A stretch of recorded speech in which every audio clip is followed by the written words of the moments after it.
The first thing you need to understand about Edward Cullen is that his hands were always cold.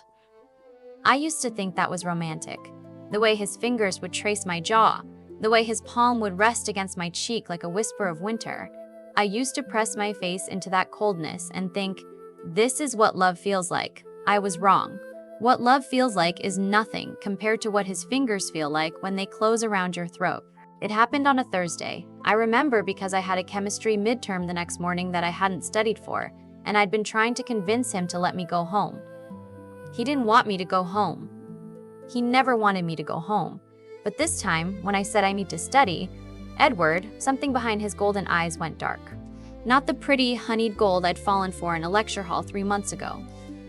Something older, something hungry. You want to become a monster, he said. His voice was soft. It was always soft when it was dangerous. You want to become like me. I told him it was the law. I told him I didn't have a choice. And that was when his hand moved. It wasn't dramatic. It wasn't some sweeping, cinematic gesture.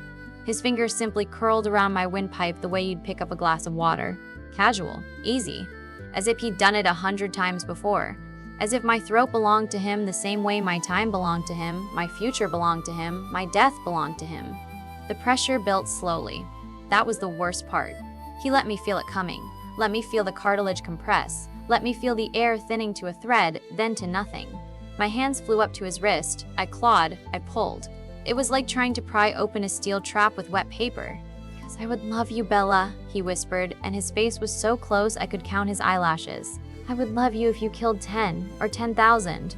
But don't make me see you like that. Don't make me see you become a monster." My vision tunneled. The edges went dark first, then the center, and all I could see was his face. Beautiful, terrible, perfect, hovering above me like a prayer I'd stopped believing in. My knees buckled. My fingernails scraped uselessly against skin that was harder than marble. I thought, very clearly, I am going to die in my bedroom on a Thursday, and my father will find me, and he will not understand. And then the window shattered. Not opened, not slid, shattered. Glass exploded inward in a cascade of silver shards, and the cold night air rushed in like a living thing. And there, crouched on the windowsill with rain in his blonde hair and eyes the color of fresh blood, was the one. Member of the Cullen family I had never been allowed to know, Edward. His voice was flat, unhurried. The voice of a man stating a fact. By Carlyle's orders, you will let her go.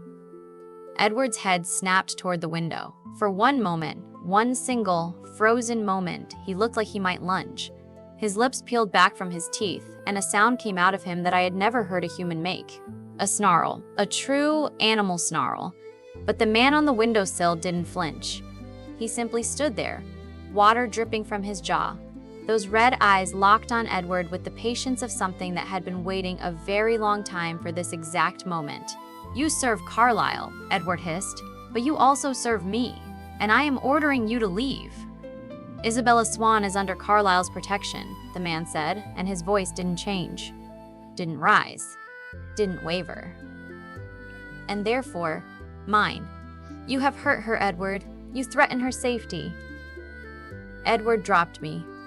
I hit the floor like a sack of stones, gasping, dragging air into my lungs in ugly, ragged gulps. My throat burned.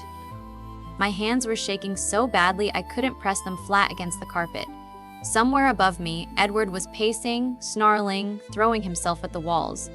I heard wood splinter, heard the bookshelf crack, but the red-eyed man didn't move toward Edward. He moved toward me. He crouched low, and his fingers, cold, so cold, but gentle, found my jaw. Tilted my face up, examined the marks already blooming purple across my throat. His touch was nothing like Edward's.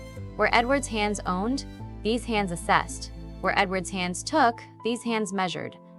"Does it hurt to swallow?" he asked. I tried, winced, nodded. He pressed his palm flat against my throat, and the coolness of his skin was the first kind thing that had touched me in months. "She's fine," he said to someone behind him, though his eyes never left my face. Then, quieter, just for me, "He goes too far. He goes too far." As if this were a boundary that could be crossed and uncrossed.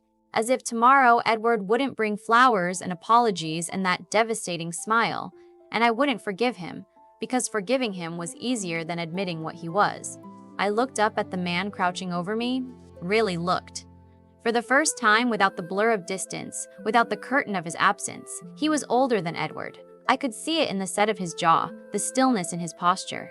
His hair was damp and wild.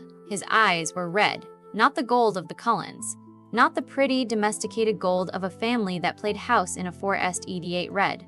The red of something that hunted what it needed and made no apology for it. Jasper, I breathed, because I remembered his name from a single introduction months ago, from a library where he called me Edward's Bella and handed me cookbooks about human meat. He didn't smile. He didn't correct me. He just kept his hand on my throat, cooling the swelling, and said nothing. And then Alice was there. Of course Alice was there. She materialized by the window with her golden eyes and her pressed slacks and her terrible, perfect smile. And she looked down at me on the carpet and said, in that bright, chiming voice, "Edward's just very passionate. Isn't he, Bella? He loves you so much, he can't bear to see you dead." I wanted to scream at her. I wanted to say, he was killing me. He was actually killing me. But Jasper's hand was still on my throat, and his eyes were wide with a silent warning, and Alice was already pulling me to my feet, already smoothing my hair, already saying, "We won't have to mention this to Carlisle." And then she looked at Jasper, and her voice changed. Dropped. Became a blade wrapped in silk. Cover it up. Jasper stood. He went to my closet without a word, and when he came back, he held a purple wool scarf. He wrapped it around my neck, carefully, slowly, his fingers brushing beneath my chin to adjust the fabric, and he wouldn't meet my eyes. When Alice was gone, when Edward was gone, when the house was quiet and the glass on the floor was just glass, I sat on my bed with the scarf around my throat and I pressed my palm against the wool, and I felt the shape of his fingers underneath. 5 distinct marks, a handprint on my windpipe, and I thought, 3 months ago, I was sitting in his 222, staring at his lips, thinking that nature shouldn't allow this much perfection in one person. 3 months. That's all it took. 3 months to go from what a beautiful mouth to what a beautiful way to die. I looked up, and Jasper was still there, standing by the window, watching the trees, watching the dark. "Jasper," I said. My voice was a wreck, sandpaper and broken glass. "He's going to do it again, isn't he?" He turned. Those red eyes found mine in the dark bedroom, and for the first time since I'd met him, since he'd been a blur of blonde hair leaving every room I entered, he looked at me like I was something worth looking at, something worth the effort of staying. "Edward's girls don't survive this long," he said. And then he was gone. Out the window, into the night, into the rain. And I sat there, in my bedroom, in the house where my father slept down the hall, with a scarf hiding the evidence and a diamond ring waiting in a jeweler's box somewhere in Seattle, and I understood for the first time that the Cullen family didn't want to save me. They wanted to keep me, and keeping me, it turned out, was just another word for killing me slowly.